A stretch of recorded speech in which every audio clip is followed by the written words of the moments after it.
What's up, everyone? Welcome to the Sip-Off, where we have drinks and we talk all things basketball.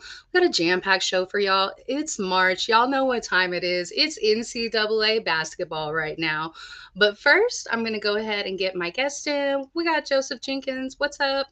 What's up? That music in the beginning, I was jamming. I was like, ow, Hey, that ow, is that going is something in. that comes standard with StreamYard, so shout out to them. Real That's my talk. that's my little intro video for you guys. Ah, I was going in on that joint real Okay, quick. I okay. like that. But I'm good, How, dear. How are you? I'm good. How's your week been? Is it over? That's all I ask. Almost. It's Friday Junior. It's Friday Junior, so almost. Sadly, unfortunately, Fridays don't matter to me because I have to work on the weekend. Oh, But okay, okay. but it's a half day, so we'll take it. So it's like Friday Junior and then the stepson because I got an extra half after that. Not the stepson. So, what are you Mhm. drinking tonight? Oh, in my trademark Subway cup, I have my beautiful Ciroc F apple juice this time. No ginger ale because I forgot to get it and I was not going back out for it. So, I got just kind of a basic red blend, nothing serious. Okay, I like it. That's what I'm drinking. Y'all know I love the wines. Wines and champagne, it don't count. I'm trying to get like that. I'm really trying to get like you where I can just, as opposed to going to liquor and just sipping some wine. Yeah, it was what I needed. So I definitely, if that's what you choose to do, I support it. But y'all know it's the end of the week. It's been a long week. It's been busy. Which I mean that's a very positive thing. It's basketball season, y'all. I just love it. It's the best time of year. We are in the conference tournaments for the ladies, and y'all know we talk mostly ladies here. We do talk the guys, of course. We're gonna talk some NBA.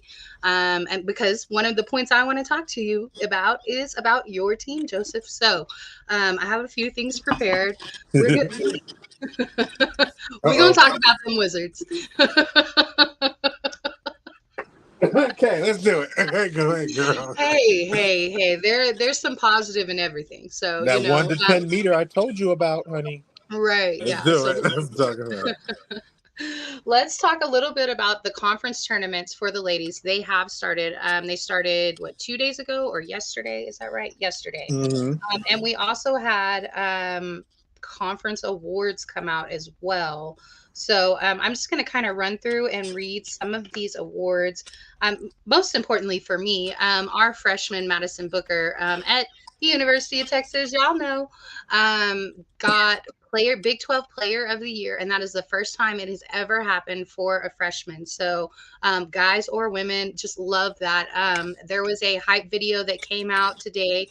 Kelsey Plum was there on there. Ariel Atkins, she's Texas alum. She was on there. So yeah, I love some Ariel. Very exciting video. Super excited to see what's happening with Texas basketball because, as y'all know, we took a big hit back in December when we lost our, I call her a 5-star guard, Rory Harmon. We lost her, and that is, the heart of the team right there. But we have managed to figure out who we are without her. Aaliyah Moore has been playing amazing. She was injured last year, so seeing her come back to the team and have a healthy season all year long. Taylor Jones is really good. Both the Shaylee girls are really good. Just excited to see how we pulled together, and we're still out there winning ball games. Now we lost to OU, and Uh it's a oh. sub. Y'all know how I feel about OU. Wrong It team is to what it lose is. to. I ended this show last week on Fuck OU, and I still feel that way. Hey, cool. Cool. What's up, G? Okay, I'm gonna go through and read some of these conference tournament awards. So, Hmm. um, the Player of the Year for the ACC, no surprise here, Virginia Tech Hokie center Elizabeth Kitley. Was this a surprise to you at all, or were you anticipating? No, because from what I understand, she's just ran the league. She ran the ACC Right. basically, and I still follow NC State a little bit because of Kai, and they took them down, and I saw how she played. It was like, yeah. What's up, Jennifer? Oh, And look, I she's have got to blue in her. say, I No, have I'm to sorry. say that, no, you're fine. I have to say that the video that their coach put out, it was amazing, talking about the women's game being able to starting to receive some of the credit that it deserves. And it was very emotional. He said he talked about how he switched to women's ball because that's what he wanted to do. And then he also talked about Carmelo Anthony really shouting out the women's ball game and said that that is pure basketball when you watch women's basketball. And I love that.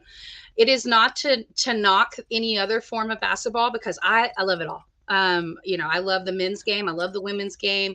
I like the international game. I like the NCAA. I like the professional. I like high school. I just like basketball, y'all.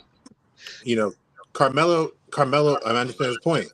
How he was taught to play basketball is how we play basketball in women's basketball. Right. Yeah. Right. That's exactly how you're supposed to play. And then, like, in college basketball for women, and it's been that way for years, it just always seems like it's a little bit more. Right. Right. It always seems And I like, agree with that.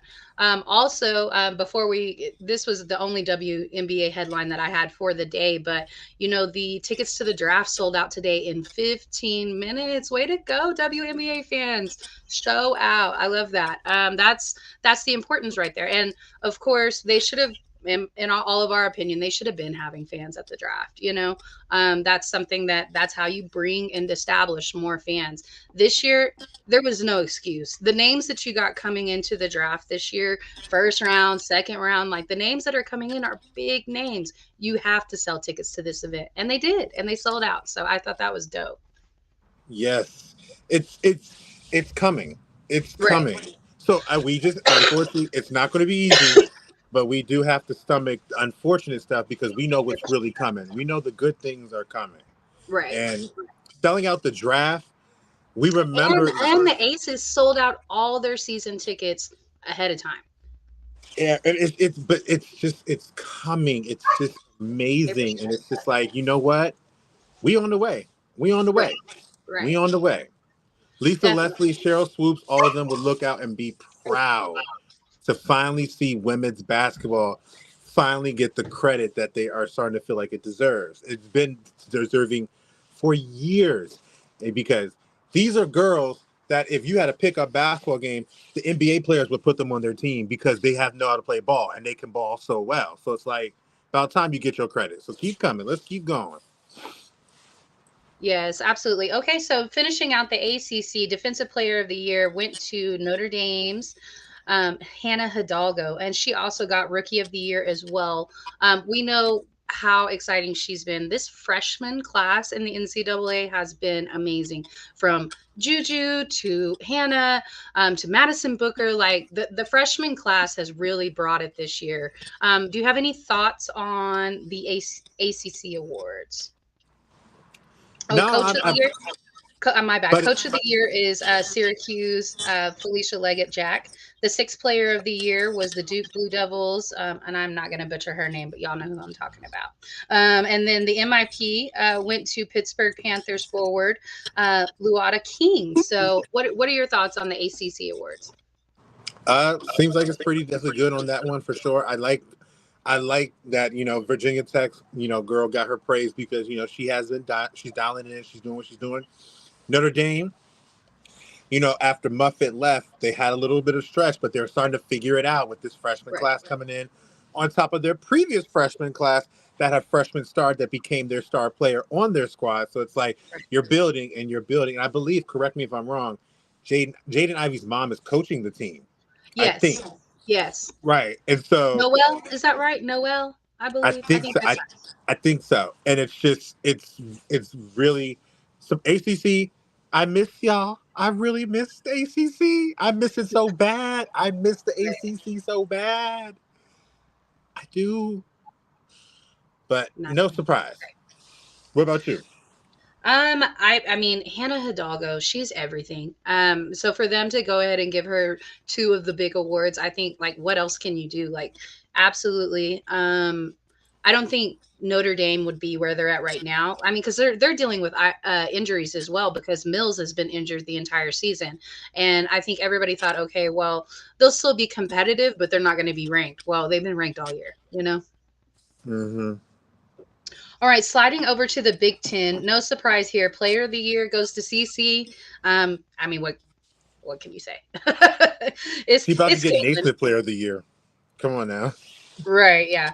So then we had two players for co-defensive players of the year: Ohio State Buckeyes, Celeste Taylor, and then Wisconsin's Sierra Williams.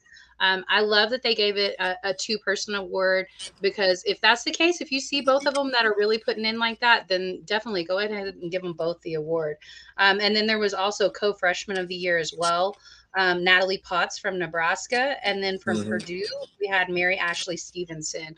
I did not get a chance to watch any of the Purdue ladies this year, so I have not seen her play. I'm not. Coach of the year went to Kevin McGuff, which is the OSU coach. Not surprised with that either. And then sixth player of the year went to Michigan State's Therlin Hallock. I have watched a little bit of the Michigan State ladies. I've watched more of the Michigan ladies. So not the year that they wanted, but there were still some bright spots there. Yeah, but I will say shout out to Celeste Taylor, because one of the reasons why Ohio State is where they are is because their defense. Their Oh yeah, defense is one of the definitely. best in the league and the best in the college basketball scene. So it's like reward them. And I do like the idea of co defensive players, because I'm thinking to myself, if you really can't choose, just give it to both of them. Like if you Yeah, that's can't how go I feel between too. one, yeah, Right. And there's been so many ladies that made an impact this season that I'm definitely not hating on the co awards like that. at all. So moving on to the basketball conference that I actually cover, we're talking Big 12. So the co-players of the year went to Skylar Van from OU, and despite me hating them, I'm not going to hate on her. She plays really well. Um, I hate them, but I don't hate her. Y'all know. And then, of course, we talked about it. My freshman, Madison Booker, first freshman to ever get Player of the Year for Big 12. So she has just, I don't even know how to explain it. We lucked up. We really lucked up, and just how amazing she is. She's averaging like 16 points a game. She brings it on both sides of the court. I just love watching her develop, and I hope that she stays in Texas the entire time. All right, sliding over to the next award, Defensive Player of the Year goes to West Virginia, JJ Quinnerly. Ooh, RJ will be happy.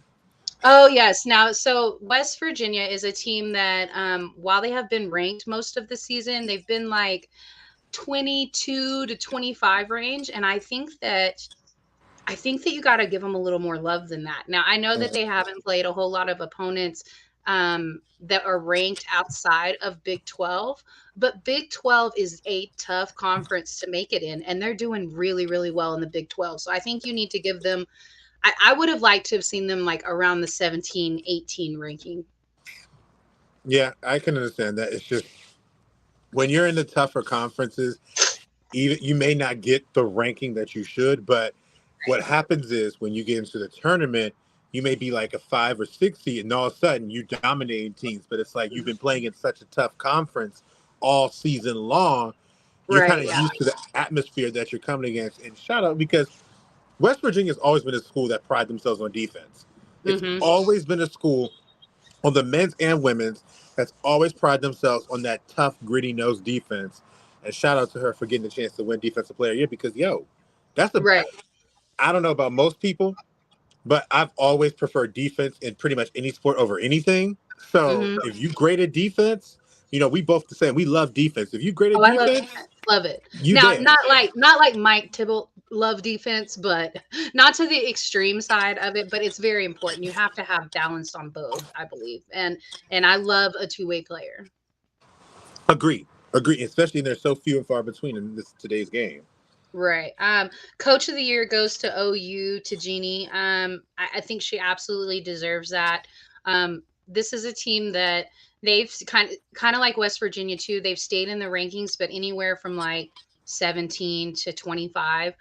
There were times that they weren't ranked, but then they came in and they beat Texas. Now it was in OU. It was at Norman.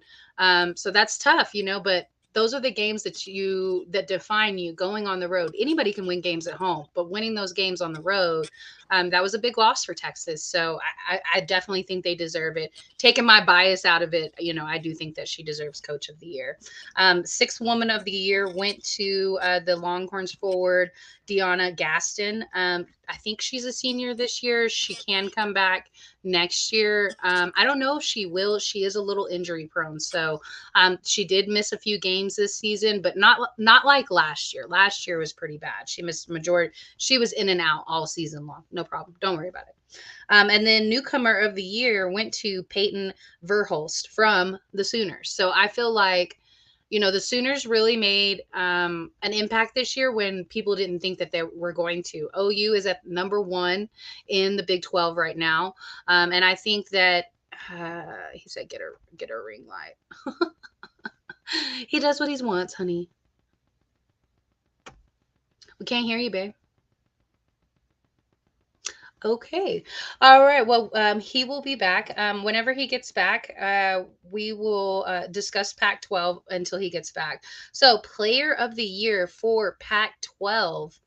We got Cameron Brink. And if you guys, no worries. If you guys are not watching the Pac-12 tournament, I mean, I know that it supposedly is going to exist in name only next season, but basically this is the last Pac-12 women's tournament as we know it for the last 112 years. So super excited to watch this tournament. Cameron Brink, for me, National Player of the Year. I know it's probably going to go to CC, and I'm not mad at that, but for me, it's Cameron. I like somebody who plays defense. We've talked about that. Hey, Jeremy B. All right, freshman of the year goes to, no surprise, Juju Watkins from USC. This, like I said, this is no surprise here. Then the John Wooden Pac-12 coach of the year went to Tara Vanderveer. Also not much of a surprise there. I love her. I do. I love her too. I wouldn't have been mad to see Oregon State's head coach up there, though. True. They have done a lot with the least, I feel like, on their roster. Like, that's the true definition of coach of the year, in my opinion. It's not necessarily the best team out there, but the team that does the best with the least. It is my opinion on that award. So, and then MIP went to Stanford Cardinals forward Kiki. They have so much on the up and come there in Stanford. So even as, we don't know if Cam's going to go into the draft or not. On senior night, she didn't answer whether she was going in or not. She said she just doesn't know yet. But I mean, you've got Kiki not necessarily in the waiting because she scores all on her own as well. Stanford, they just continue to build these amazing programs. Exactly. Stanford just continues to be around, especially because Tara, that's my girl. Right. And shout out to Kiki, shout out to them, because you bring up all these different teams, South Carolina, LSU, the UConn's back in the day, but the one that always seems to be constant is always in there and have won a title a couple of years ago has been Stanford. Stanford's that team that literally, and I'm not saying this in comparison just because it's my team, but they kind of remind me of how my Ravens are in NFL. It's like, we're always going to be steady. We're always going to be a team that you have to kind of worry about, because this year you have to worry about Stanford. You have to. At the end of the day, you don't know what's going to happen. And Tara, some may argue saturation, so to speak, because Tara is the most known and noticeable coach out of the Pac-12. But, she does have the resume, but I do agree with you on that one, especially a great point is like what you can do of what you have at the most, because you can excel, because part of being a great coach is not getting people to be the best version of you, but the best version of them. So bringing the best out of them is a testament to your coaching abilities, and your team's record is reflected of that as well. So I can understand that. Well, and, Stanford just lost to Arizona, a couple weeks ago, and they had 7 players. Like, that was a tough loss for them. But good teams have bad games. But for Arizona, which, I mean, we know that they've been a Final Four team before, but they're not that this year. And for them to beat them with only 7 players, I mean, that's huge too. So Ari's not walking through that door. Right, yeah. Sixth player of the year goes to Oregon State Beavers forward Tamia Gardner. Hmm. Like I said, I love that they're bringing up Oregon State in these awards as well because I don't think anybody expected them to be what they are this year. Not at all. All right. Then I said this, the most improved player was Kiki from Stanford. All right, the SEC player awards. So player of the year goes to I would say no surprise here, but I feel like there were several players off of South Carolina that could have gotten this award as well, but it went to Angel Reese. Interesting. Very Right, interesting because I would have given it to my big girl, my lovely, my big center, my amazing honey from South Carolina, right. Cardoso, right? Camila, yeah, Cardoso. Because I think at the end of the day, Angel did great. She did, but Angel didn't have the best year. She didn't have the There were some consistency. games that she had some really good games. I mean, she was basically a walking double double all season. But she Mhm. missed some games where she was away from the team. And I mean, that just when it comes to awards, I think that plays a point. But sliding over to defensive player of the year, you got Camila Cardoso, so from South Carolina. So not surprised there. Camila is tough, She and is. excited. Yes, she's tough. Did you see? I like the little exchange between her and Angel when they both block each other's shots. That is Right? what I Yeah. love to see. Right. Yeah. Same. All But like right. with so like the thing about I've realized between these, especially you mentioned player of the year and then defense player and then the teams that they're on. The teams are both very successful, but they go about business in a very different way. They go about business in a very Right. different way. Like Dawn believes in that defense. Defense fuels It's that crazy. offense. It's crazy how different South Carolina looks this year. The roster is almost completely different than last year's, and they still went back to back undefeated regular seasons. She's literally went from Aja, Aaliyah to now Camila. Like Right. we understand.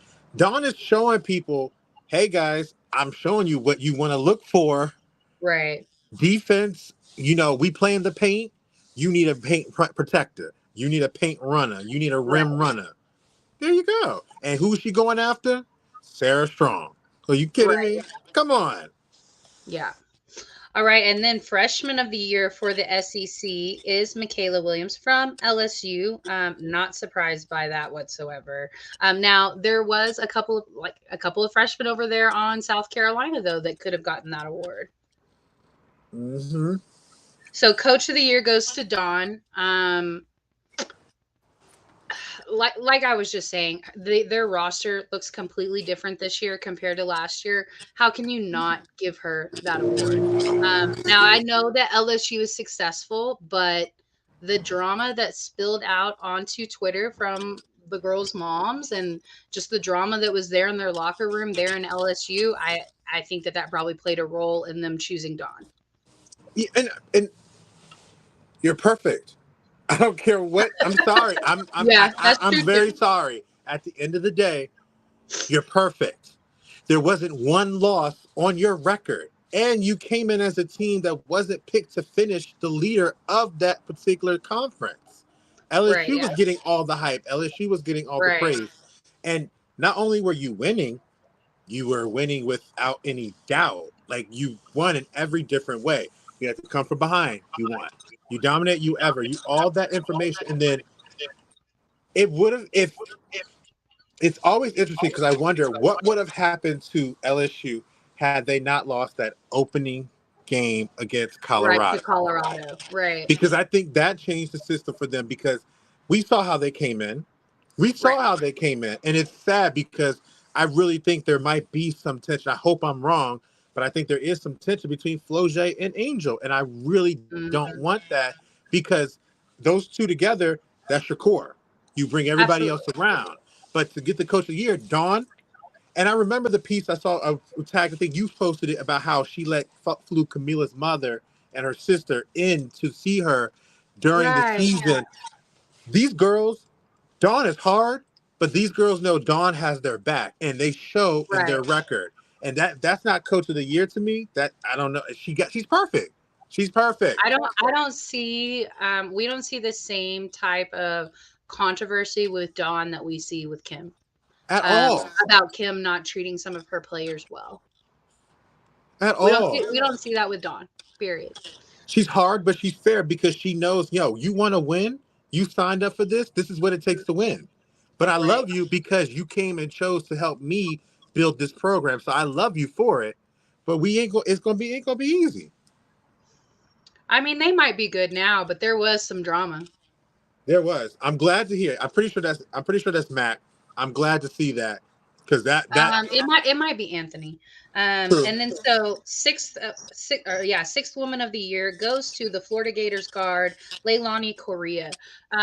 Florida has been interesting to watch. Have you watched any of their games? No, but I've heard about them. They're a team that doesn't you wouldn't think would beat certain teams, but also you're not you look at them like how do you lose to that team? Right. Oh, what's up, And then, Anthony? Whoever, yeah. yeah, then Scholar Athlete of the Year goes to the Missouri Tigers guard Mama Dembele. I have not had a chance to watch them play, so I don't have any comments on that one. I love But her name. right, yes, and so that's it for the Power Five conferences. An amazing regular season for the ladies, and these conference tournaments are live right now too. So, have you had a chance to see any of the conference tournaments? Unfortunately, I haven't, but I have them. I've been trying to follow. What I try to do is when I don't get a chance to watch a game, I tried to read the recap just to see what was going on and see what was happening. I know that Mhm. Let's we see. I'll, have I'll go through. I'll go through and kind of read some of the bigger games. Kentucky beat Georgia. Kentucky's the 12 and Georgia's the 13 seed, so they're not big name or big right. high seeds or anything like that. Appalachian State beat Georgia State. Boston College beat Clemson. Florida beat Missouri. Let's see. Colorado beat the brakes off Oregon, 79-30. Jesus. Colorado rolling. Yeah. Colorado rolling. Then Purdue beat Northwestern by 78-72. Virginia lost to Wake Forest. Let's see. Rutgers lost to Minnesota, but Rutgers has a couple of good players on there. I've watched them some this year. Arizona beat Washington. That's the 7 versus the 10. The 7 comes out on top, 58-50. Utah beat Arizona State. Not too surprising with that. Arizona State does have a couple of good wins out there, though. But what can you say? Alyssa leads that team. She's dope. I can't wait to see where she goes in the W. She is a fifth-year senior, so she has to go into the draft of this year. Indeed, indeed. This draft gonna be lit. This draft is really going to open some eyes, and everybody wants to see it. Let's do it. Right. I hope she goes. Follow And your then dreams. today, Mississippi State got beat by Texas A&M, and that was the 8 versus the 9. A&M being the 9 seed, and they won by 72-56. Woo! Big Ten tournament. Your team, the Terps, they end up beating Illinois. Illinois is a halfway decent team as well. I mean, they're not the best. It was the 8 versus the 9. Maryland being the 8. They won 75-65. Do you know anything about what's going on with Maryland this season? So one thing I know about them, they're going to try to be competitive, and if they want a chance to make the tournament, they have to at least get to the finals of the Right. conference tournament. It's a year that I think it's going to be transitioning. I think seeing with the Neal deals and seeing with the recruiting changing, it's just been a really not year because I'm used to no more than 6 losses a year. I'm Right. used to that. That's been like that way for Maryland since I was like 15. So I'm used to what we're not getting now. And Right. the landscape's changing. I hope they make it just because I love my girls. Where Right. my whole family's proud Terps fans. I can't tell you how many memories, how many great things I've seen to this day. Marissa Coleman, what you did against Vanderbilt in that Elite 8, Right. honey, or Sweet 16, honey. 42 points, our last home game. But this year it's just, you know what? I'm glad we got the win. But if we have to face Ohio State Iowa, I just don't think we're going to get it. But if we want a chance to make it to the tournament, we have to get there. We just have to. Right. To We're at not least that make it team. there, so you got to knock one of them off. Yes, you have to. You have Which to. is, I think, majority of the people think that it's going to be obviously a rematch between Iowa and OSU. Now, the series between the two of them, they each have a win at home, and for them to, we'll probably see the rematch in the finals of the Big Ten tournament. More than likely. More than likely. Now, They're here's the a best big team. one. The number 4 out of the Pac-12, Oregon State, 24-6. They beat Colorado in overtime today, 79-85. So Colorado is out of the Pac-12 tournament. That's big. They're going to still make the tournament, but that's right huge. That's big. Because, you know, I'm looking at some of the stats real quick. You think it's USC got it? You think it's going to be USC Stanford? I don't know. This Oregon State team is tough. Reagan Beers had 27, 2, and 13. Okay. And then they had 3 different players who had 13 points apiece. Hunter, Gardner, and then Von Holefen. Oh, my bad. They have 4 players with 13 points. So somebody off the bench too. Oregon State balling right now. They are. Let me see. Then Nebraska beat Purdue. Let me see. Duke beat Georgia Tech. Duke being the 7, Georgia Tech being the 10 in the ACC tournament. Auburn beat Arkansas. Auburn being the 7, Arkansas being the 10, 67-48. Stanford knocked off Cal, 71-57. Stanford being the 1, Cal being the 8. Penn State won today. Now they got a couple of really good players as well. They beat Wisconsin 80-56. Sheesh. Amen. Here's a big one for the Big 12 tournament. Texas Tech ladies knock off Houston. Now Houston struggled all year long. Texas Tech came into the season with a hot start and then kind of fell off. But they end up winning today 74-60. Texas Tech being the 12, Houston being the 13. And then going on right now, we got FSU versus Wake Forest. That's the 6 versus the 14. Rhode Island versus Dayton. That's the 6 versus the 11 and the Atlantic 10. Florida is playing Vanderbilt right now. Vanderbilt being the 6, Florida being the 11. We talked about Florida being a really interesting team. They lead right now at the half, 32-22 over the 6 seed. Wow. Are you serious? Right. Yeah, no, I'm dead serious. It's 22-32, Florida up, and they're the 11. Halftime. Okay, Florida. Right. No, I'm telling you, Florida's a very interesting team. Michigan, the 6 seed in the Big Ten tournament, is up on Minnesota right now, the 11 seed, 21-9 with a minute left in the first. UCF is playing Cincinnati right now. Both of these teams are new to the Big 12 this year, and they struggled some. The UCF guys, or was it the Cincy guys, have done a little better on the guys' side of things, but both teams have struggled quite a bit since coming to the Big 12. It's going to be different for the Big 12 for a few years. You know, next year we're going to get Colorado, we're going to get ASU, we're going to get Arizona. Utah's coming to the Big 12 as well, but they're going to lose OU and they're going to lose Texas. So interesting to see. I don't know, can they even call it the Big 12 anymore? I mean, because there's 14 this year. And then next year, I think even with losing Texas, they're still going to have 16 teams. Texas and OU, excuse me. I've never understood this. Like I've never understood. If the Pac-12 turned to the Pac-10 went to the Pac-12. Right. They went to, but then there's only 10 teams this year. And then going into next year, all they have is Oregon State and Utah State. So we get it, you guys are lazy and don't want to do the paperwork to do all the changes. Right. Yeah. It's just like, what the heck? Then we got USC just started their game versus Arizona. USC being the 2, Arizona being the 7.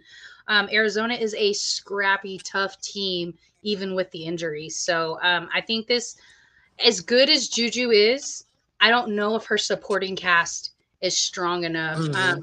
I mean, if Stanford can lose to Arizona with 7 players, USC better take them serious. You know the, you know who Juju kind of reminds me of, and the team kind of makeup too. Courtney Paris in Oklahoma. They really Oh, remind me of them just because, like, it's really focused around Juju, and right, every great player has bad games. right. Oh, yes, If she has a bad game, you can't rely on your others to pick it up. right, It becomes a problem, which ultimately what happened to Courtney Paris when they got to the title game and faced Angel McCoughtry. right. Yeah. Courtney was doing good, but when she had struggles. By the way, shout out Courtney, love you, always have. Ever since I seen you back in the day, girl, love how you play. But with Juju, like, she has to be on. If she's Right. not on, like you said, I'm not sure if their bench or their rest of their Well, team I will say she fouled out of a game a few weeks ago, and they ended up winning the game. I can't remember what game it double was. overtime.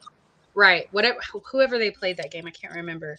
But they ended up winning that game without her. So they have been known to do it, but I don't know if they stand out as much as like Stanford is deep, Texas Yeah, is deep.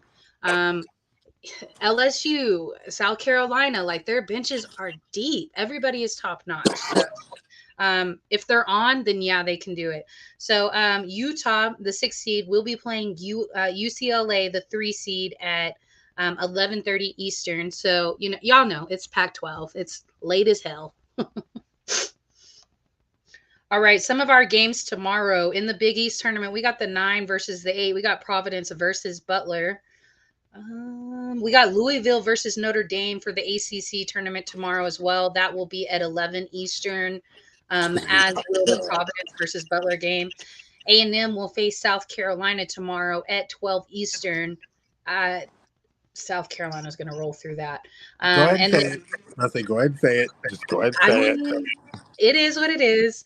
They do have a couple of good players, but it's not anything for South Carolina. This Baylor this has their this is games. like, sorry to jump. I say, we're, I look at them the way I used to look at Gino and the Yukon Glory days. Nothing against the other team. Right. It's just what it is. It's just what it is. It's just what it is. I'm sorry. So Baylor will be played tomorrow at 12 Eastern. Also, they are the 5 seed, but their opponent is still to be determined. OSU will play Maryland tomorrow at 12:30 Eastern. Yikes. Right. Let's see who else we got. We got I in love the my team. I believe in them, but yikes. yeah, yikes. OSU is tough. OSU is tough. Yeah, Um, they beat I us when we was really great back in the day. I remember going to their home place and losing. I'll never forget that. I ain't forgot. I ain't forgot at all. All I took pride in right. my girls. Just yeah. Mm-mm. In the Big East tournament tomorrow, we got DePaul, the 10 seed, versus Seton Hall, the 7 seed. That will be at 1:30 Eastern. Then we got Miami versus Virginia Tech for the ACC tournament. That will be at 1:30 Eastern as well. We got Alabama, the 4 seed, versus Tennessee, the 5 seed, tomorrow at 2:25 p.m. I anticipate that to be a game that could possibly go to overtime. Mm.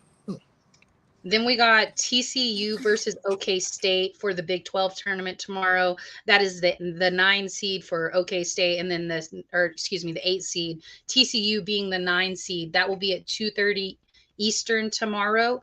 TCU is a team that they had a really hot start. They won like 14 games in a row, and then they lost 4 players to season-ending injuries. They had to have open tryouts. They have a young lady that's playing volleyball, and also playing basketball. And then they happen to have a couple of young ladies, 2 different ones that were actually state champion basketball players on the high school level, but didn't plan on playing college ball until they had to have open tryouts in the middle of the season. So what they've had to overcome, I like that for TCU. Now, I don't know how far they make it in the tournament, but I think they can be OK State. Then we got Nebraska versus Michigan State. Michigan State being the 4 seed versus the 5 in Nebraska for the Big Ten tournament. That will be tomorrow at 3 Eastern. Then we got Xavier versus Georgetown. Xavier being the 11 seed, Georgetown being the 6 seed for the Big East tournament. That will be at 4 Eastern. We got Duke versus NC State. NC State being the 2 seed in the ACC tournament, and then Duke being the 7. That will be at 5 Eastern. Do you think Duke has enough to beat NC State? NC State has had a couple of tough losses the last couple of weeks. We can't hear you, hun. My bad. Yeah. No, you're fine. It seems like their conference is. It seems like their confidence got a little bit shaken after Virginia Tech, and Right. just a couple. And I am a huge fan of Kara Lawson.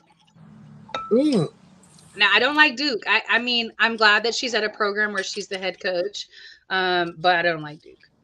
Yeah, same. And Kara's been my girl since she was an analyst on ESPN, and I remember her speech about handle hard better is an amazing one.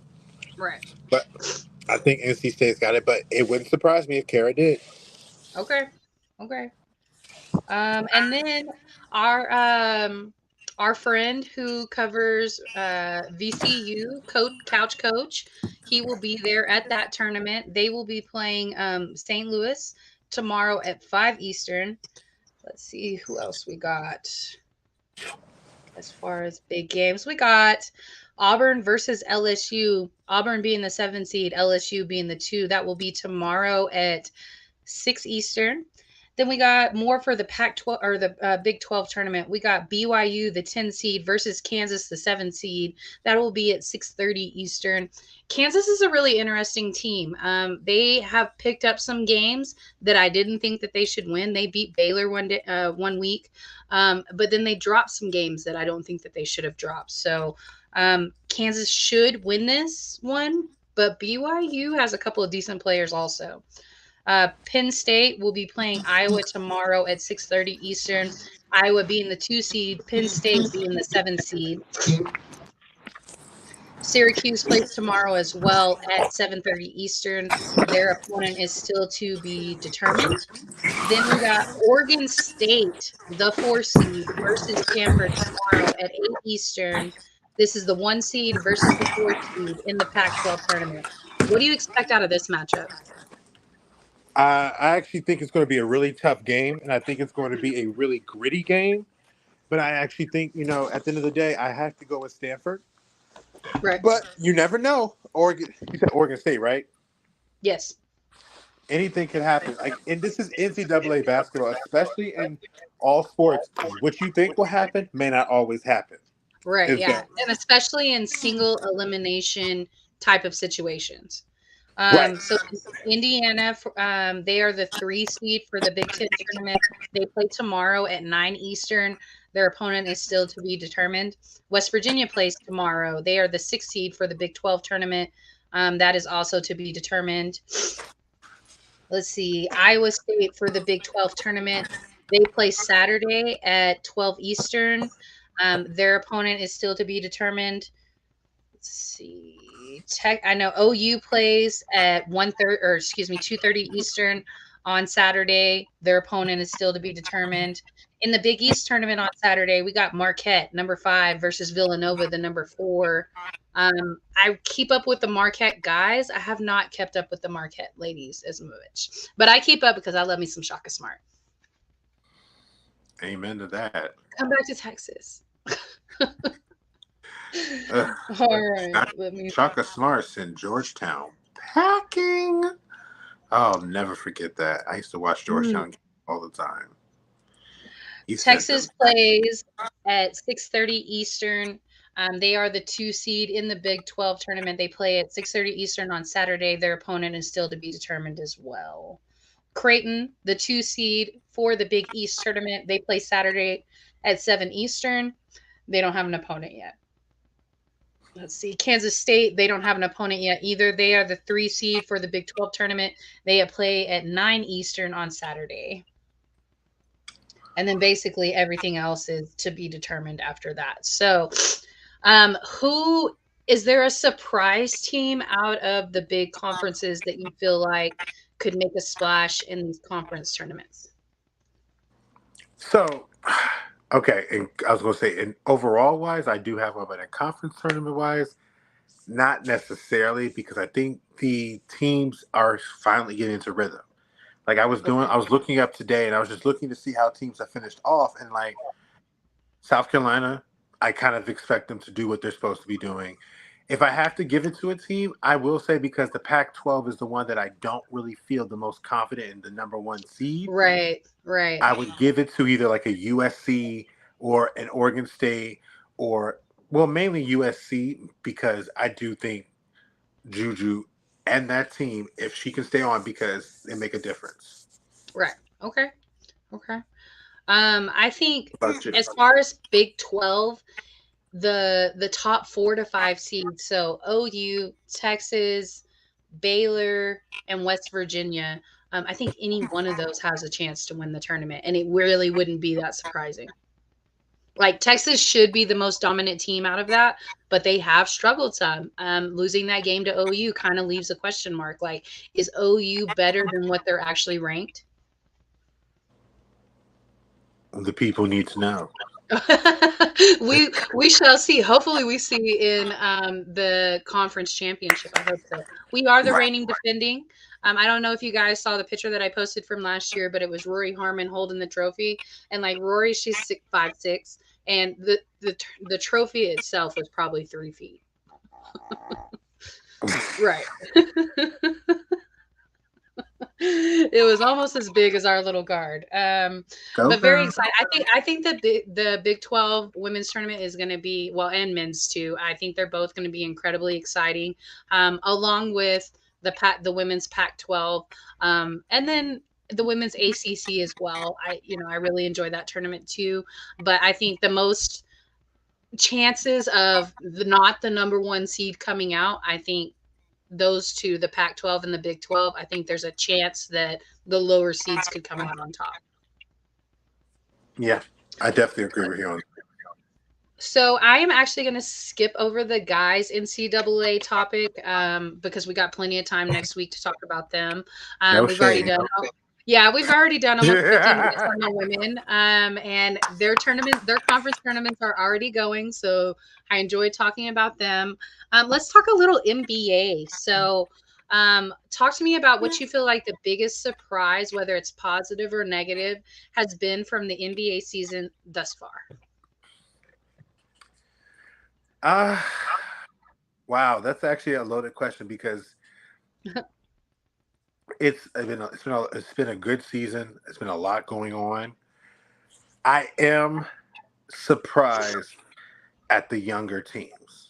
I am Okay. surprised at the Oklahoma City Thunder, the Orlando Magic, because I thought they would be better, but I didn't think they would be this much Right. better. Agree. And Agree. so, but I think, what I am realizing is it's a testament to the game. The game is changing. The older guys are now seeing the new guys come in and continue to excel. So, Okay. Okay.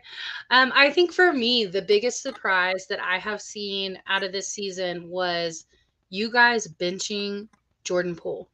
I mean, I just did not expect that. He's your top paid player. Um, and since being benched, he's played very well to top it off.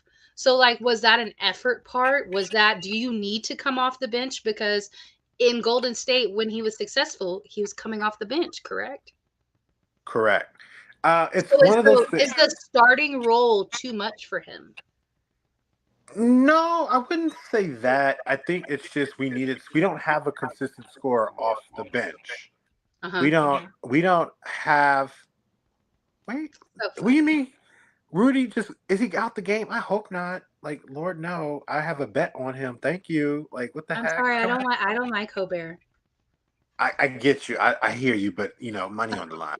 $5 is on the line. Okay. I need that money back. I'm just saying. I get it. I get it. The prop No, but bets we need. Wizards. Okay, yes. Jordan Poole.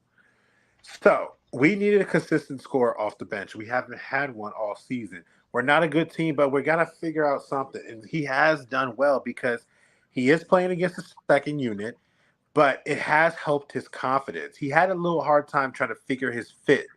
He is out there trying to, he's a team player. I have to give him credit. He is a team player. It's just sometimes you get a little ahead of yourself. Last Oh night no, against torn meniscus for Rudy Gobert. I don't like that Gobert, was Carl but Anthony I don't. Towns though. That was It was Carl Carl. though. I think Was because it? Rudy's playing tonight. So it's Carl Anthony Towns has the torn Oh, meniscus. and the game is tied right now with 128 to go versus the Pacers. It's 105 versus 105. And Rudy Gobert is playing right now. He's 18 and 14. Ant has 36, 3 and 6.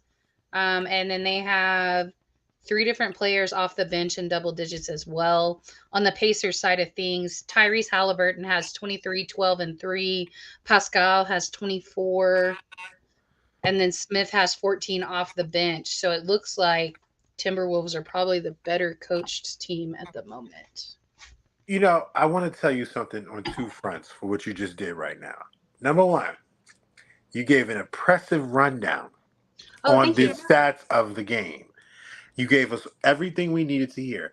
And number two, you are confirming if my bets are winning or not by going through this, okay? Because this is how I win it. This is how I went through it. This is how I went through it. When you said Rudy Gobert and his stats, I was looking for you to say 18 and 15. You said 14. So I was like, okay, one rebound left. When you Close. said Anthony Edwards, 36, I said, cool, he cleared. Oh, Anthony Edwards just is up to 41 now. Girl, thank you. I'm Love. saying. And you said he got a bruised hip from trying to avoid an injury? Honey, that fall would look, I knew that hurt. I know that hurt because I ain't gonna lie. He gonna feel that. He gonna feel that tomorrow. He is going to feel that tomorrow because he landed right on his side, and he in shape. So you don't Right. have fat, protecting you right there, so to speak. Right. Yeah. You hit that bone. I know that hurts, but when you got to Tyrese, I was just thinking like, okay, this is what I want to hear. And when you told me what his Tyrese points is and a his little bit rebounds of a and assists, surprise for me this season too. After the injury, what now was it his hamstring that he got injured with? Okay, so he's coming back. He's coming back. he is coming back. I was a little concerned because the numbers have fallen off since the injury and then coming back. And as we know, like I'm not a James Harden fan whatsoever, but he was somebody that was almost infamously healthy. Like he was always in the games. He did not get injured very much, right? And when he got that hamstring injury in Brooklyn, I thought he was playing the best ball that I've ever seen. Having him run the one instead of being the two, I felt like he looked the best as a team player at the one. It was the best basketball that I had seen James Harden play until him going to the Clippers, and I think this is probably the best team ball that we've seen him play. But when he got that injury in Brooklyn, it carried over through that entire season, all the way to he went to Philly for that half of the season. The second half of the season, he looked injured that entire time as well, and he was in and out of the lineup. And even the season after that, he looked injured too. So I hope that's not the case for Tyrese, because before the injury, he looked like the MVP to me. Tyrese, high praise, honey. High praise, He honey. did. He looked well. Also, shout out to one of my homegirls, Mina. That's her cousin. So, definitely like to shout her out. It's already it already is Anthony's squad. It It is already is. Anthony. Yeah. But at the end of the day, like with Tyrese is the type of player. He's a pass first guard. So at the end of the day, he's going to get his points when he feels like he has to get his points. But Right. for the most part, he always is trying to run. They're figuring it out because he had a stretch of games where he was under his usual stats. He was averaging like 8 assists, 16 points a game. Lately, he has been generating this type of performance. So hopefully they get it there. Indiana's had some quality wins against some very good teams, and they are a very good team they can play against anybody. If they're making the playoffs, at the end of the day, they haven't made the playoffs in a few years. They're making the playoffs this year, and he is the reason why. They are. It's just how far they're going to go. Well, it depends on who they match up against. So the game is now 112 to 110. Timberwolves up. Oh, excuse me. 112 to 111. Timberwolves up. And Rudy still has 18 and 14. Ant now has 43. You know, I'm hoping for overtime, but it's okay because I have Rudy only on one ticket. But Okay. the NBA is in good hands. I want to talk to you about your Spurs because I was just about to switch to them actually. So the Spurs got to play the Kings tonight in Sacramento. The game starts in 30 minutes. And then I also saw a comment from Draymond Green saying that Victor Wembanyama does not deserve to be the Defensive Player of the Year, even though he leads in stats. He leads in stats, but he plays for a losing team. Um, and he's rookie of the year. I mean, I feel like that's a given. Not to knock Chet, but I think it's a given that Victor is the rookie of the year. Especially when you go and you look at that battle against OKC a couple of weeks ago, and Victor blocked Chet's shots right there at the end. Like, I think that shows that. I mean, obviously, that's the two players that are in rookie of the year.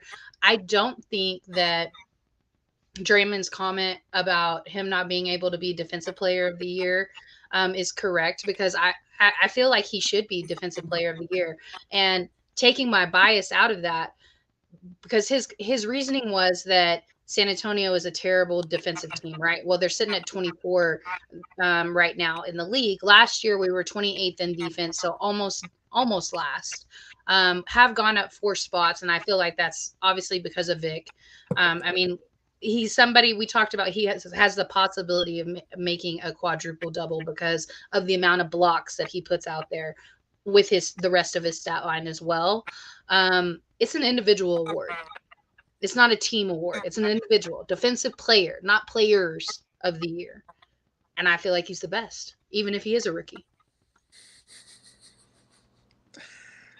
you had some very good points about that, and I do understand. Individually, he has been dominant. He has Mm. got the blocks. He blocks everything, and I love everything about him. And he's a But low I'm key. not mad at somebody giving it to Rudy because where the Timberwolves are in the standings. Like, his defensive minutes matter. And I don't know if Vic's defensive minutes really matter. So I can understand it going to Rudy.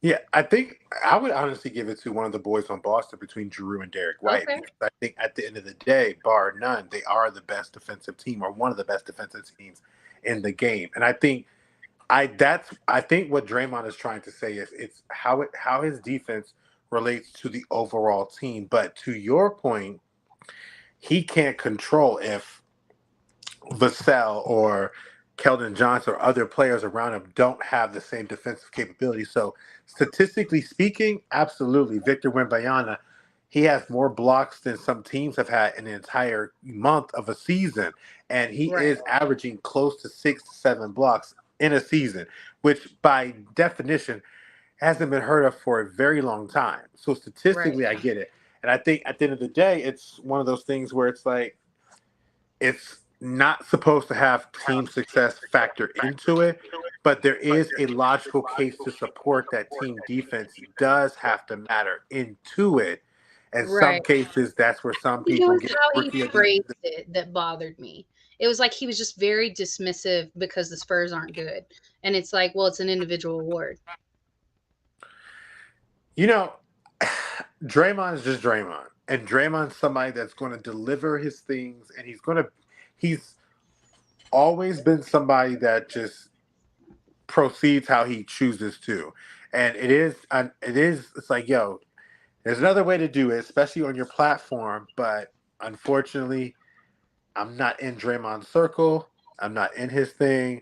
He's got people telling him that how he's acting is perfectly fine. And so you get what you So the get with that game, man. the game did just finish. Timberwolves end up taking this one 113 to 111. Rudy finishes with 18 and 14, the same stat line. Ant had 44, 3 and 6. Um, it looks like it was a really good game. What Tyrese have? That's all I want to know. Let me look here. He had 23, 13 and 3. Okay, that's good. I'll take that. He got over for me. Thank you. Uh, I think that's Anthony. He said, "What's in the cup?"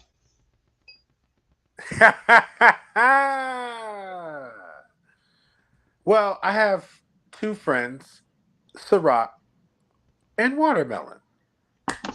So, Okay. we invited our friend Apple Juice too. It's a party. It's the sip-off, y'all know. This is what I was looking forward to. I was at work this afternoon and I was just like, oh, yes, sip off tonight. Me, Right. Megan, Steve, and Will. Yes, They I'm calling know. y'all out on this one because I was Will actually doesn't feel expecting good. y'all to be on here. Yeah, Will doesn't feel good. So he has a really bad headache, and which I get headaches really bad, so I understand. True. Um, Okay. It's currently, okay. currently we got the Mavericks up by 1 point on the Miami Heat, 95-94, with 7:21 left in the fourth, or excuse me, 6:58, 97-95, Miami up. Terry Okay. Rozier's got 22 and Steve heard you. Was my name called? Was my name called? Steve heard you. What's up? Oh my goodness gracious! Hey, just got home, got back from a regional final here in Michigan. No worries, no worries. I know And we know you had basketball going on. yep. We Oh, will allow that. absolutely, absolutely. It's that time of year. It is. So yeah, just getting home and let me quickly cheers you wonderful people. Okay, cheers. Let me get some more. Hold on. Oh, he late. Joseph, talk to us a little bit about is there anything that you want to run through with the women's conference tournament? Was there anything you wanted to say? Oh man. I think for the most part, the women's conference tournaments is at this point seeding, right? Obviously, I think we know the have and the have-nots of each conference at this point. So it's just kind of seeding. Can Iowa play back up to a 1? Will they be a 2? Those types of questions. Will somebody upset South Carolina randomly, or will they roll? The Pac-12 tournament. We talked about Yeah, that's. Thankfully now it's my Friday off. I don't work tomorrow, so I can stay up late and watch games now. I've got the Warriors about to play, so we're definitely about to, get ready for that. But yeah, watching some of those Pac-12 matchups where are they up to like 6 teams in the top, like 20? Yeah. So we got Stanford versus Oregon State on Saturday. That's the 1 versus the 4. UCLA. Who do they play? We went over it just a little bit ago. I'll go through and look. Yeah, sorry I don't normally have my notes or something. I literally just walked in the door, and because I was obviously listening as I was driving home, but I didn't want to comment or anything like that. But in and out of cell service. But yeah, because obviously you have UCLA, USC, Stanford, Colorado, Oregon, or Well, no, Colorado got beat tonight. They're out. Okay. Okay. So Colorado got beat. Arizona and USC are playing right now. USC is the 2, Arizona is the 7, and USC is up 21-19 with 5:44 left in the second. Was it Oregon State that beat Colorado? Utah versus UCLA tonight at 11:30 Eastern, and that's the 3 versus the 6. Why is it so late? Jeez. Because it's the Pac-12, baby. They on the West Coast. Pacific time. Yeah. I can't stand them. I don't care. They don't care about all the best basketball, and it's late as hell. Yeah. They're like our game Remember when start at 9 Remember when they o'clock opened the season and did 24 hours of NCAA basketball because they had games in Gonzaga, Hawaii, all the way through? That was my favorite. That was my favorite day ever. Okay. Because CMU actually got on it because they played a game at Hawaii that day. So they were part of the 24 hours day because it was like a 4 a.m. like Eastern time tip. You know where I want to go? Crazy. I want to go to Spokane. I want to go to Spokane. Oh, Me too. I want to yeah, go to that would be Spokane. awesome. Let's A get little Sip-Off. update on Let's get the a Sip-Off SEC sponsor. tournament, though. We got Florida. We were talking about this. Florida was up on Vanderbilt at the half. They're still up on Vanderbilt, 49-40 with 44 left in the third. Florida being the 11, Vanderbilt being the 6. But Florida, they got one of their players got freshman of the year. So an interesting team, even though they are the 11 seed in the SEC tournament. It's looking like they could be a dangerous team. Guards, right? You know, Yeah. if you, at this time of year, and I like post players too, but this time of year, if you got a good guard that can go off, you become a tough out all of a sudden. And especially in those quick turnaround games where you have to play, if you're a lower seed, you might have to play 4 days in a row. Right. But if you get that first one, then you kind of start rolling a little bit, where maybe a team that has a double bye has rested a little bit too much and got out of a rhythm. And so, I mean, there's obviously there's pros and cons about having the extra rest or playing and staying, sharp. But, sometimes it can help you. Sometimes it can hurt you. I mean, with the conference tournaments this week for most of the big conferences, I mean, if you get out early, you might have, close to 20 days, 18, 20 days before your NCAA tournament game. So that's a long layoff. So Colorado, they got beat by Oregon State today. So that was the 4 versus the 5. It did go to overtime. Oregon State won 85-79. Wow. Yeah, what a game. We were talking about how good the Pac-12 tournament was going to be. I do think that the Big 12 tournament is going to be incredibly competitive too. Like the top 5 seeds, I think any one of them could win it. Yeah, I think that the Pac-12 and Big 12 are definitely the best top to bottom women's basketball conference for sure. I mean, obviously you have, South Carolina in the SEC, and it's basically them and LSU. And then, Big Ten, and then, Holmes' injury hurts, obviously, Indiana, and then you have Ohio State and Iowa, obviously, in the Big Ten. But the rest of the conference isn't great, admittedly, just being honest. But, the Big 12 and the Pac-12, you have legitimately 5 or 6 teams, that you could see. I mean, like I said, Oregon State, Colorado, that was a 4-5. I mean, Colorado was what? Ranked 2nd or 3rd at one point this year. Like you talk about, you talk about talent wise. They're a 5 seed in their own, right. Yeah. Well, they fell to the 16th ranking, I think, 16 or 15th. And so they had a little bit of a drop off. And I don't watch them constantly, so I don't know if they had some injuries or if they just kind of naturally fell off a little bit, like maybe just overachieved a little bit the first couple of weeks. And then you play USC, Stanford, right? UCLA. It's the toughest conference in women's basketball. The fact that only Oregon State and Utah State are going to be there next year is just insane to me. Oh, I know.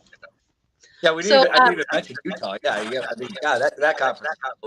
Yeah, Utah is going to play. They're going to play UCLA later tonight. That's the late game, 11:30 Eastern. I do think that Utah has a chance to win that one. I agree. Okay.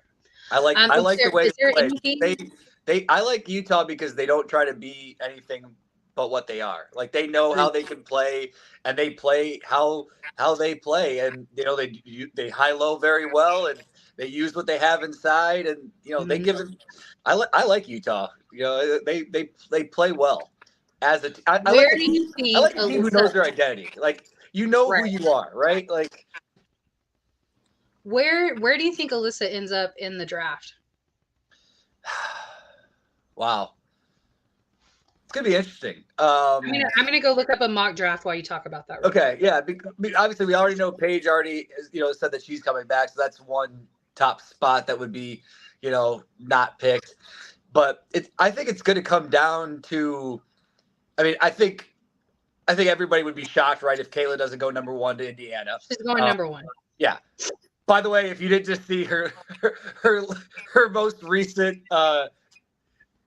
advertisement deal or whatever was with the company that owns the naming rights to the arena that the Pacers and Fever play in. So you're like, oh, I wonder if we're gonna take her. They just signed they just signed an endorsement deal with the whatever marketing or whatever firm it is. It's I don't know, money firm. I don't know, whatever. I'm not rich enough to care about financial things, but you're like, yeah, obviously she's gonna go to the Fever one.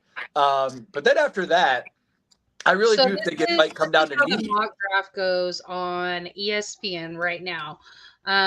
They got obviously CC at number 1 to Indiana. They got Cam going to LA at number 2. Now Cam has not said whether she's going into the draft or not.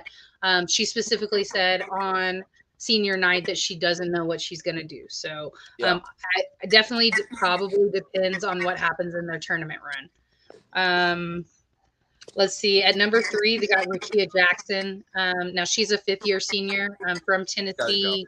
So she's got to go. And then at number 4, they've got Camila Cardoso. She can come back for another season. I don't think that she has said yet. And that at number 5, that's LA. Or excuse me, number 4 is LA. At number 5, you got Dallas. It's looking like it's going to be Aaliyah Edwards.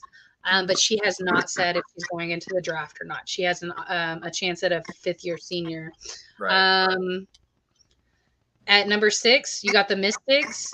And this is the one that I had the hard time saying was Nadia Pouch. She's from Australia. Okay. And she is a 6'3" small forward. Talking about the Mystics kind of being in transition mode because, they are down their guard and then they're also down Deladon as well. Right. Mm-hmm. We're not going to talk about that because I'm going to fucking cry. Yeah, I have to watch some video then at on her.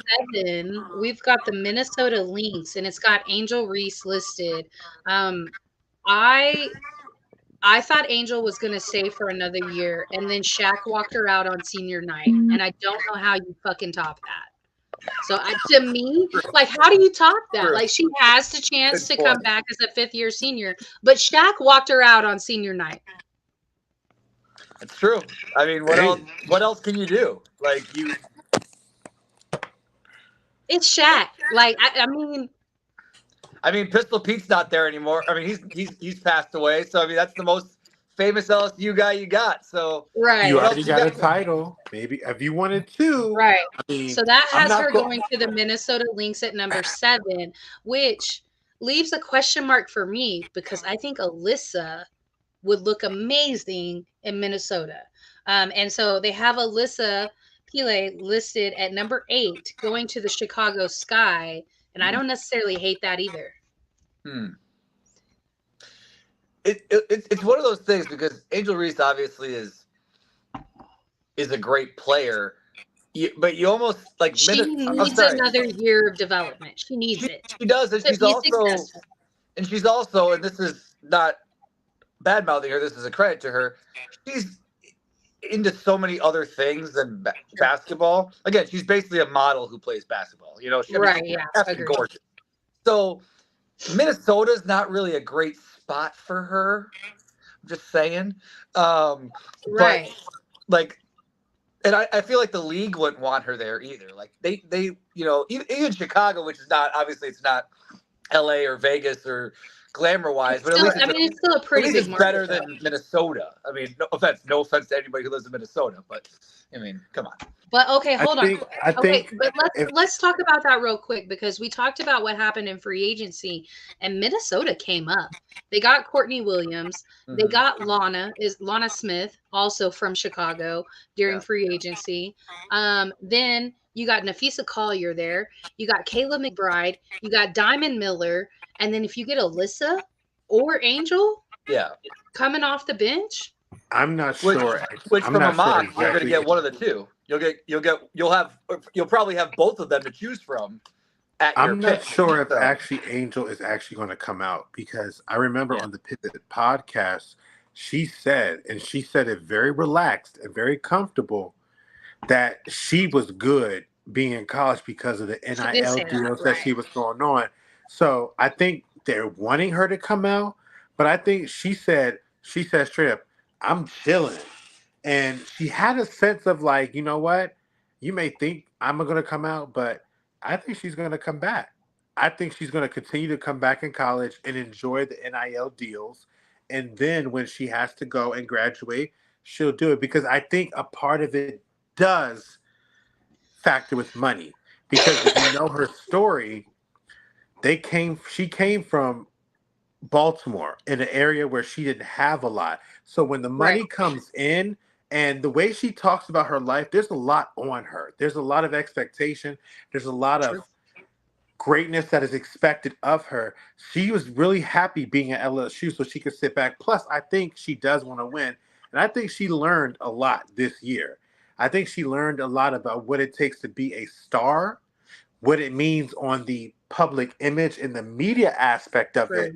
But I think down deep in her, she really does want to win a title. So I think, but at the end of the day, money does matter to her. So I wouldn't be surprised if we find out she stays. I really wouldn't be surped. I think go ahead, Aunt said she's going to milk the NIL situation. Yeah. And yes, I do agree with that. But also NIL deals, we talk about this all the time. They don't disappear when you go in the league. They become endorsements. That's it. True. Yeah. So, I mean, and then you get to throw, it may not be much, but then you get to throw your salary on top of that as well. So you said the NIL deals turn into endorsements, right? Correct. So do any of us think that Caitlin's endorsements are going to disappear when she goes to the WNBA? No. And Angel Reese is not, I don't know if she's as talented as Caitlin. They play different positions, so I don't like to compare the two. But she is just as popular as CC. But I haven't really seen her in anything other than State Farm or some other commercials, though. Like, I haven't seen her in anything other. And it's not that. I think there is an image about her. And I think there's an image about her that's not exactly in the positive light. And I think with the Neil deals, I think for her, because she came from Baltimore, she talks about her family. She talks about she went to St. Francis. I'm not from Baltimore. I've been out Baltimore, and I've been in that area. It is not good. It is nothing great about that. And I think so. Seeing the money that she's getting right now and taking care of her mother it's a really big deal. And it's just, I don't know if the endorsement money is enough to convince her to go ahead and go forward, because I don't really see her anything. Maybe I'm not in the loop, because I will say I'm watching things off of like live TV for NBA games and then watching reruns of my shows. Living Single, shout out, I don't know. But if the endorsements do match, because I will say she's one of the players I do believe money is a big factor for her. Wait, hold on. Did we just have a Living Single shout out on the show? That's my show, man. That's my show. We are living single. Y'all, look, and I'm going to go post this in a minute. I have a Living Single moment in my memories on Facebook today. Oh, it's awesome. When she said in a 90s kind of world, I want to cry. Because I miss the 90s. I know. Right. Yeah. I like to still try to tell myself that the 90s was 10 years ago. But Yeah, no. Agree. But so, like she does. I'm sorry, she does. Like Angel Maid is the high. Obviously, she's the highest grossing, basketball player right now at 1.7 million, which is a lot of money, obviously. And in the W in your first year, if you're talking to the first four get 76,000 and some change, and then you go down from there, which again is a lot of money compared to 99% of the people in the world first job, but it's hard to turn down seven figures and go to 5. But I agree. The thing is, I think the endorsements are going to continue, especially with Angel, because again, I mean, like my girl Shanae, who also is gorgeous. Angel would be perfect on a studio show because she's got a great personality. She's great to look at. She has a good attitude. She has a good personality. It's just like Caitlin. As much as I love Caitlin Clark, she's just a baller. But she's kind of boring. She's a baller, but she's kind of boring. Like Angel is, again, The even whole if she package. never played basketball, she could be a model because she's that good looking, Right. and then has that much, swagger to her, and also is a good player and backs it up, Yeah. So was just thought, yeah. Oh yeah, the Caitlin Clark billboard, the one that they have in, I think it's in Iowa City because Max said it to me. Well, and there's one in Times Yeah, Square too. there's well. one in Times Square too. The one in Iowa City is awesome though because they started with her shot on one billboard, and then when she broke the record on a building far on the other side of the corner, finished the building with the shot going in. Like that's so sick. I love it. It's awesome. But anyway, either way, I could see Angel coming back, but I was with Megan when Shaq walked her out. I was like, oh, she's not coming back because she's done. Because what else can you do? And I was so set do? on her staying. I felt like from that interview that Joseph was talking about, I heard it too. And she was like, shoot, I'm good. I made good money. To me, that was like, oh, okay, well, she's going to stay another year. And I think she should. Because next season there's going to be 156 roster spots compared to 144, which is not a huge increase, but we do see number one draft or first round draft picks get cut all the time because we're talking about the best in the world, not just the best in the United States. And it's a small league. So the roster spots are incredibly limited. Steve, talk to me about what the biggest surprise out of the NCAA regular season or conference tournament so far. What has been the biggest surprise to you? Positive, negative, doesn't matter. Oh gosh. All right, hold on. Can I just interject real quick, just because I'm gonna let you talk. Let me get another drink, but I'll listen while you. But Megan, Trey Jones and Jeremy Sochan for my bets. Can Jeremy get 8 rebounds and Trey Jones give me 11 points? That's all I ask. Continue. I'm sorry. Honey, I only watch the Spurs for 2 players, Wemby and Devin. Devin's playing tonight, girls. So go ahead and let me know. Okay. No, I don't know if he's playing, but that's who I watch for. He better because he's on my fantasy team. Right. Chad, I thought I saw 3 people at my job that looked like Devin Vassell. I ain't gonna lie. Oh yeah, that's the cutie right there. But I apologize. Go ahead. All right. So Steve, what has been the biggest surprise this NCAA regular season? Men's, women's, both. It doesn't matter. Just doesn't matter. See, here's the thing: is most of the things aren't that surprising yet at this point because of what we're at, the era of not just NIL, but more importantly, the transfer portal. So most teams have basically a new team almost every year. When you throw in one and dones, transfer portal, JUCO transfers, 5th-year grad transfers, everything. So, and I know it happened like 6 times, I think, this year in women's, that whoever was ranked number 2 basically then immediately lost. Now, obviously, the latest one was Ohio State, which, losing to Iowa at Iowa there's no harm in that. But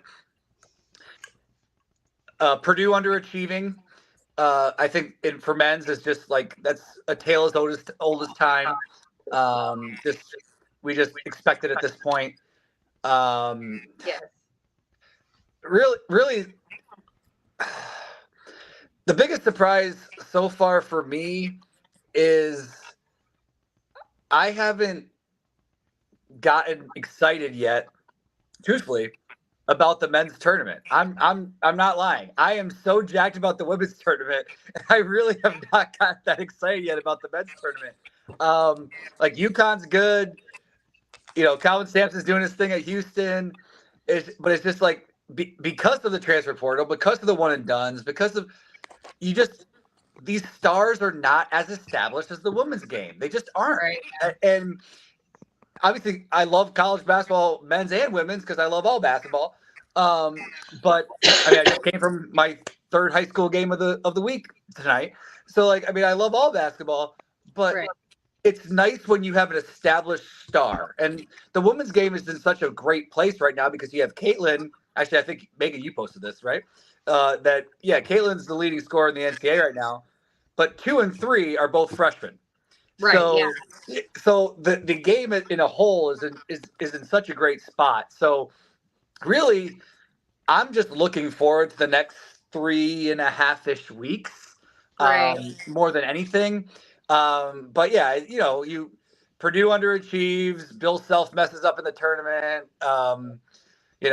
In Michigan, Izzo doesn't play a high-ranked freshman, and people think the game's passed him by. I mean, these are just things that just normally happens. Like this year, it's the Xavier Brooks thing. Like, he's a 5-star recruit. He never plays. He should have been in Kentucky. He would have been a lottery pick this year. Izzo doesn't play him. Whatever. So, but that's like, I guess the most surprising thing to me is that things don't surprise me anymore. Okay, and so then for our last topic of the night, Joseph and I have already kind of talked about it too, but it's basically the same question, but apply it to the NBA. What has been the biggest surprise out of the NBA season thus far?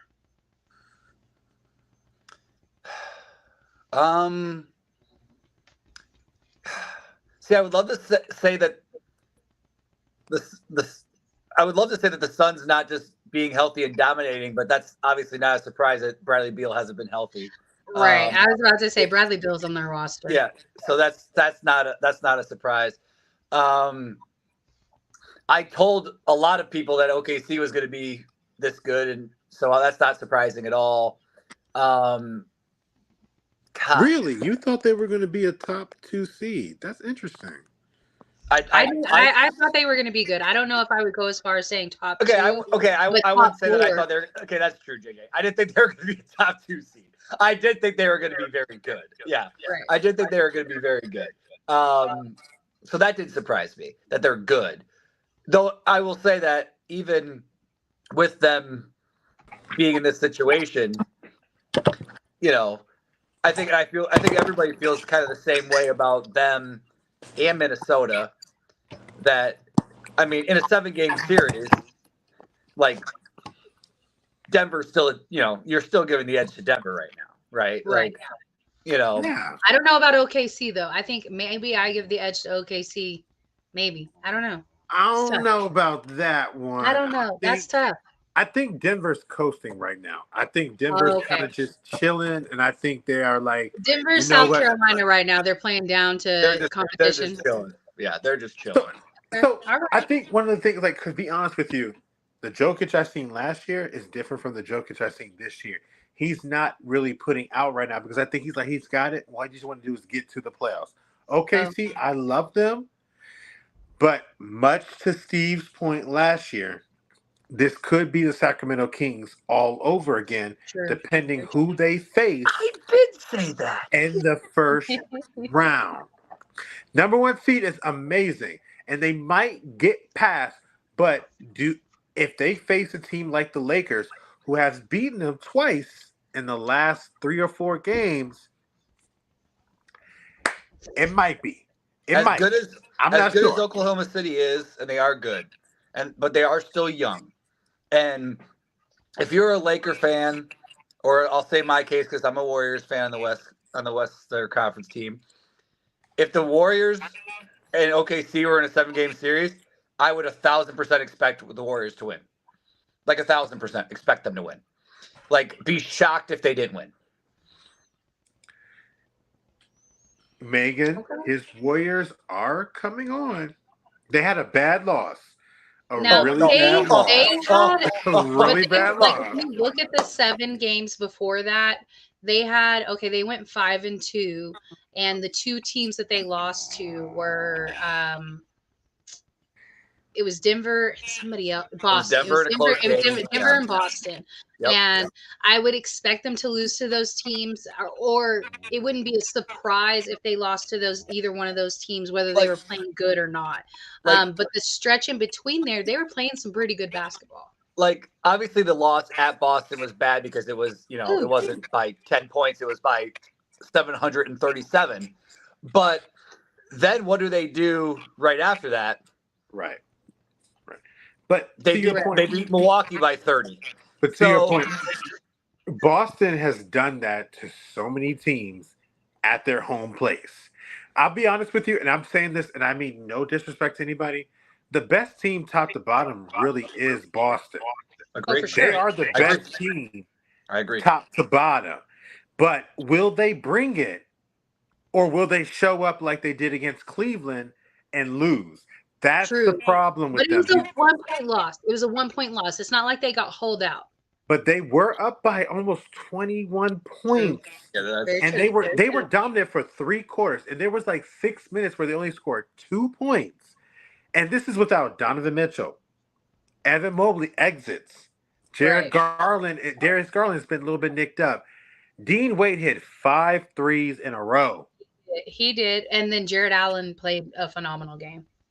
It's just that's what bothers me about Boston. Top to bottom, there isn't a team in this game that can touch your starting 5.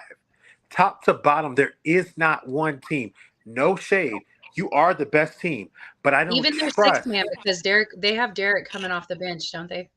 No, Derek's starting. They have Peyton Pritchard, Sam Hauser, who is coming in and doing what they do. I watched the game where Luke Cornett was literally dominating the Warriors.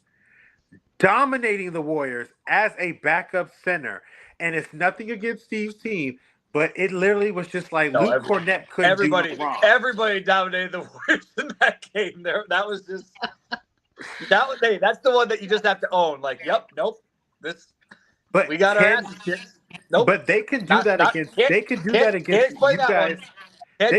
against you guys in the regular season, but something happens to them when they get into postseason against you guys. Something happens to them. They just don't.